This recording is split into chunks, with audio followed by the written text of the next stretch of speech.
കേരളത്തിന്റെ വിദ്യാഭ്യാസ മന്ത്രി വി ശിവൻകുട്ടി തുടർച്ചയായ വിവാദങ്ങളിലൂടെ സർക്കാരിനും പൊതുസമൂഹത്തിനും അപമാനമായി മാറുകയാണ്. മതധ്രുവീകരണ നീക്കങ്ങൾ മുതൽ ഭിന്നശേഷിക്കാരോടുള്ള ക്രൂരമായ അവഗണന വരെ മന്ത്രിയുടെ തീവ്ര നിലപാടുകൾ സംസ്ഥാനത്തെ സർക്കാരിനെ പ്രതിസന്ധിയിലാക്കിയിരിക്കുന്നു. എന്നാൽ പ്രതിപക്ഷ പ്രതിഷേധം ശക്തമായതോടെ കടുപ്പിച്ച നിലപാടുകളിൽ നിന്ന് അയഞ്ഞ് മന്ത്രിക്ക് മുട്ടുമടക്കേണ്ടി വന്നു. കൊച്ചിയിലെ സെന്റ് റീതാസ് പബ്ലിക് സ്കൂളിലുണ്ടായ ഹിജാബ് വിവാദത്തിൽ മന്ത്രിയുടെ ഇടപെടൽ തികച്ചും രാഷ്ട്രീയ പ്രേരിതമായിരുന്നു. വിഷയം രമ്യമായി പരിഹരിക്കാൻ കുട്ടിയുടെ മാതാപിതാക്കൾ പോലും സ്കൂളിന്റെ ഡ്രസ് കോഡ് അംഗീകരിച്ച് ഒത്തുതീർപ്പിന് തയ്യാറായ ഘട്ടത്തിലാണ് മന്ത്രിയുടെ നാടകീയ രംഗപ്രവേശം. ഹൈക്കോടതിയുടെ പരിഗണനയിലിരിക്കുന്ന വിഷയം സ്കൂൾ അധികൃതർക്ക് ഗുരുതര വീഴ്ച സംഭവിച്ചെന്നും കുട്ടിയെ പുറത്താക്കിയത് അവകാശ ലംഘനമാണെന്നും പറഞ്ഞ് മന്ത്രി വിവാദം ഊതിക്കത്തിച്ചു. രമ്യതയിലെത്തിയ വിഷയം വിദ്യാഭ്യാസ മന്ത്രി ഇടപെട്ട് വർഗീയമായി ആളിക്കത്തിക്കുകയാണ് എന്നാണ് സ്കൂൾ മാനേജ്മെന്റും സീറോ മലബാർ സഭയും പ്രതികരിച്ചത്. മതേതര മൂല്യങ്ങളെക്കുറിച്ച് വാചാലനാകുന്ന മന്ത്രി സ്വന്തം രാഷ്ട്രീയ നേട്ടത്തിനായി മതപരമായ ധ്രുവീകരണത്തിന് വഴിമരുന്നിട്ടു എന്ന പ്രതിപക്ഷ ആരോപണത്തിന് അടിവരയിടുന്നതായിരുന്നു ശിവൻകുട്ടിയുടെ ഈ നടപടി.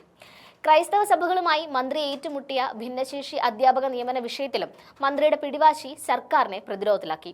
എയ്ഡഡ് സ്കൂൾ മാനേജ്മെന്റുകൾക്കെതിരെ വിരട്ടൽ സ്വരത്തിൽ മതവും ജാതിയും നോക്കി വിരട്ടാൻ നോക്കണ്ട എന്ന് മന്ത്രി വെല്ലുവിളിച്ചു. ഇത് കേരളത്തിൽ മറ്റൊരു വിമോചന സമരത്തിന് തിരികൊളുത്തുന്ന സാഹചര്യത്തിലേക്ക് കാര്യങ്ങൾ എത്തിച്ചു. ഭിന്നശേഷി സംവരണം അട്ടിമറിക്കുന്നു എന്ന മന്ത്രിയുടെ നിലപാട് NSSന് അനുകൂലമായി ലഭിച്ച കോടതി വിധി തങ്ങൾക്കും ബാധകമാക്കണമെന്ന മറ്റ് ക്രൈസ്തവ മാനേജ്മെന്റുകളുടെ ന്യായമായ ആവശ്യങ്ങളെ അവഗണിക്കുന്നതായിരുന്നു. ഇത് മന്ത്രിയുടെ പിടിവാശി മാത്രമാണ് എന്ന് കോൺഗ്രസ് നേതൃത്വം ചൂണ്ടിക്കാട്ടിയിരുന്നു. എന്നാൽ പ്രതിഷേധം കടുത്തതോടെ മന്ത്രിയുടെ ധാർഷ്ട്യം കുറഞ്ഞു. ഇതിനു പിന്നിൽ ക്രൈസ്തവ സഭകൾ ഈ വിഷയത്തിൽ മുഖ്യമന്ത്രിക്ക് നേരിട്ട് പരാതി നൽകിയതാണ് നിർണായകമായത്. മുഖ്യമന്ത്രിയുടെ ശാസനയെ തുടർന്നാണ് സർക്കാർ നിലപാടിൽ അയവ് വന്നതും ചർച്ചയ്ക്ക് വഴങ്ങിയതും. ജാതി മതവും പറഞ്ഞ് വെല്ലുവിളിച്ച മന്ത്രിക്ക് ദിവസങ്ങൾക്കകം ചങ്ങനാശ്ശേരി അതിരൂപത ആസ്ഥാനത്തെത്തി ആർച്ച് ബിഷപ്പ് മാർ തോമസ് തറയിലുമായി കൂടിക്കാഴ്ച നടത്തേണ്ടി വന്നു. മുഖം രക്ഷിക്കാനുള്ള ഈ അനുനയ നാടകത്തിൽ NSSന് അനുകൂലമായ വിധി മറ്റെല്ലാ മാനേജ്മെന്റുകൾക്കും ബാധകമാക്കാൻ നിയമ നടപടി സ്വീകരിക്കുമെന്നും താൽക്കാലികമായി നിയമിക്കപ്പെട്ട ഭിന്നശേഷിക്കാർക്ക് പ്രൊവിഷണൽ അംഗീകാരം നൽകുന്നതിലെ തടസ്സങ്ങൾ നീക്കുമെന്നും മന്ത്രിക്ക് ഉറപ്പ് നൽകേണ്ടി വന്നു. മന്ത്രി വി ശിവൻകുട്ടിയുടെ ധാർഷ്ട്യപരമായ പ്രസ്താവനകളും തീവ്ര നിലപാടുകളും പൊതുസമൂഹത്തിൽ സൃഷ്ടിച്ച ആശയക്കുഴപ്പവും സംഘർഷവുമാണ് ഇവിടെ പ്രധാന വിഷയം. ഹിജാബ് വിഷയത്തിലും ഭിന്നശേഷി നിയമനത്തിലും മന്ത്രിയുടെ ഇടപെടൽ സർക്കാരിനും പൊതുവിദ്യാഭ്യാസ മേഖലയ്ക്കും കരുനീഴലായി മാറുകയായിരുന്നു.